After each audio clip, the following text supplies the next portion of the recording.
गहरे सब्ज जंगल में एक शेर रहता था। सब जानवर उसे शेर बादशाह कहते थे। वो बहुत ताकतवर था, लेकिन बहुत जालिम भी था। हर रोज वो किसी न किसी जानवर का शिकार करता। जंगल के सब जानवर उससे डरते थे। इसी जंगल के किनारे एक बकरियों का छोटा सा रेवड़ रहता था। वो सब मिलजुल कर घास खाती और खुश रहती। उनमें एक छोटी सी बहादुर बकरी सफेदो भी थी।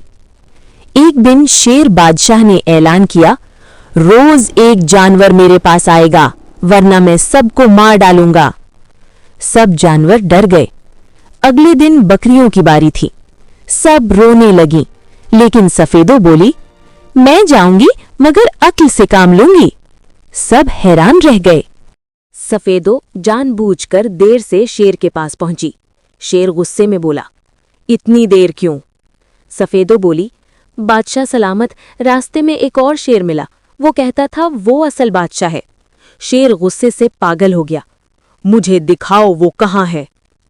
सफेदो उसे एक गहरे कुएं के पास ले गई। शेर ने कुएं में देखा। पानी में उसे अपनी ही परछाई नजर आई। वो समझा दूसरा शेर है। गुस्से में जोर से छलांग लगाई। वो सीधा कुएं में गिर गया। जंगल आजाद हो गया। सब जानवर खुशी से नाचने लगे।